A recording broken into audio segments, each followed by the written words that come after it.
Assalamualaikum warahmatullahi wabarakatuh. Perkenalkan, nama saya Nabila Suci dengan NPM 232171678, Prodi Pendidikan Sejarah. Di sini saya akan melengkapi jawaban soal UTS perkembangan peserta didik yang sudah dikerjakan minggu lalu. Baik, saya akan menjawab pertanyaan soal yang pertama. Untuk jawabannya, agar ketiga anak Bujalpa memiliki kemampuan yang seimbang antara akademik dan non-akademik, Bujalpa dapat mengambil beberapa langkah. Yang pertama, ia dapat memberikan dukungan yang seimbang untuk pengembangan keterampilan akademik dan non-akademik mereka dengan memberikan waktu dan sumber daya yang cukup untuk keduanya. Untuk yang kedua, Bujalpa bisa mencari cara untuk mengintegrasikan kegiatan non-akademik ke dalam pembelajaran akademik, seperti menghubungkan pelajaran dengan contoh-contoh dari olahraga yang mereka sukai. Untuk yang ketiga, Bujalpa juga bisa mencari bimbingan, tambahan atau kursus untuk membantu meningkatkan kemampuan akademik mereka tanpa mengabaikan prestasi non-akademik mereka. Seimbangnya kemampuan akademik dan non-akademik akan membantu mereka memiliki keterampilan yang komprehensif dan siap menghadapi berbagai tantangan di masa depan. Tidaklah cukup hanya memiliki kemampuan di satu bidang saja, karena keberhasilan di masa depan seringkali memerlukan.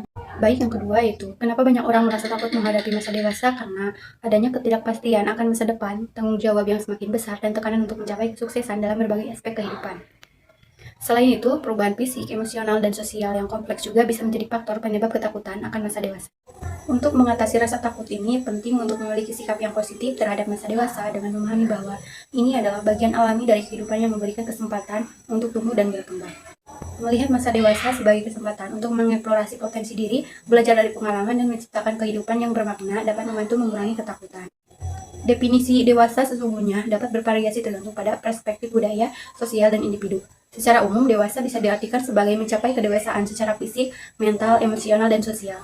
Ini mencakup kemampuan untuk mengambil tanggung jawab atas keputusan dan tindakan, memiliki kemandirian finansial, serta memiliki kemampuan untuk berinteraksi dan berkontribusi secara positif dalam masyarakat. Baik, untuk yang selanjutnya, perjawaban dari pertanyaan nomor 3. Sebagai orang tua yang baik, Bu Nisa perlu menangani perilaku anaknya yang mengarah ke kenakalan anak-anak dengan pendekatan yang bijaksana dan proaktif. Pertama, Bu Nisa perlu mencari tahu penyebab perilaku tersebut dengan berkomunikasi secara terbuka dan empati dengan anaknya. Mungkin ada faktor-faktor tertentu yang mempengaruhi perilaku anak, seperti kurangnya perhatian atau pengawasan, masalah emosional, atau pengaruh lingkungan. Setelah memahami penyebab perilaku anak, Unisa dapat mengambil langkah-langkah untuk memperbaiki situasi. Ini bisa meliputi menetapkan aturan dan batasan yang jelas, memberikan pengawasan yang lebih ketat, memberikan dorongan positif untuk perilaku yang diinginkan, dan memberikan saksi yang tepat untuk perilaku yang tidak diinginkan. Selain itu, Bu Nisa juga perlu memberikan perhatian dan dukungan yang cukup kepada anaknya, serta mengajaknya untuk terlibat dalam kegiatan yang positif dan mendidik. Kesalahan Bu Nisa mungkin terletak pada kurangnya pengawasan, komunikasi, dan pemahaman terhadap anaknya. Kurangnya perhatian atau pengawasan dapat menyebabkan anak merasa tidak terpantau dan bebas melakukan apapun yang mereka inginkan. Selain itu, kurangnya komunikasi dan pemahaman terhadap kebutuhan dan perasaan anak juga bisa membuat anak merasa tidak didengar atau dipahami, sehingga mereka mencari cara lain untuk mengekspresikan diri mereka, termasuk melalui perilaku yang tidak pantas. Oleh karena itu, penting bagi Bu Nisa untuk memperbaiki pola komunikasi dan pengawasan, serta meningkatkan pemahaman dan perhatian terhadap anaknya untuk mencegah perilaku yang tidak diinginkan. Baik, yang selanjutnya jawaban dari pertanyaan nomor 4. Poster tersebut menyoroti pentingnya memahami bahwa setiap anak memiliki keunikan dan keistimewaannya sendiri. Pesan dalam poster menekankan bahwa sebagai orang tua atau individu lainnya, kita tidak seharusnya menghakimi, menyindir, atau membanding-bandingkan anak orang lain dengan anak kita sendiri. Setiap anak memiliki karakter, bakat, dan kecerdasan yang berbeda, dan sebagai masyarakat kita harus menghormati perbedaan tersebut. Poster ini menyoroti pentingnya komunikasi yang baik antara orang tua dalam menangani perilaku anak yang mungkin tidak diinginkan. Daripada membuli anak orang lain atau membandingkan secara mendidik, lebih baik untuk berbicara langsung dengan orang tua anak tersebut. Selain itu, poster ini menegaskan bahwa semua orang sedang berproses dalam perjalanan mendidik anak-anak mereka, dan kita tidak boleh menghakimi tanpa memahami situasi dan tantangan yang dihadapi oleh setiap keluarga. Pesan dalam poster ini mengajak kita untuk bersikap lebih bijaksana, toleran, dan empati terhadap perbedaan individu, terutama dalam konteks pendidikan dan pengasuhan anak. Baik, yang selanjutnya jawaban dari pertanyaan nomor 5.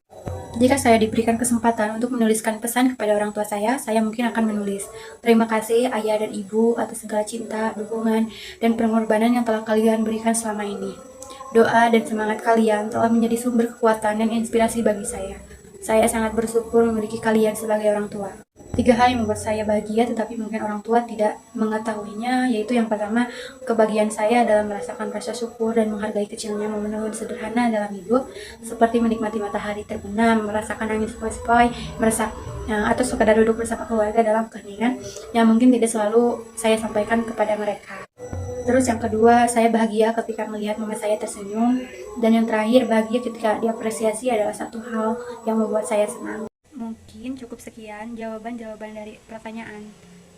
Mohon maaf bila ada kekurangan atas jawabannya.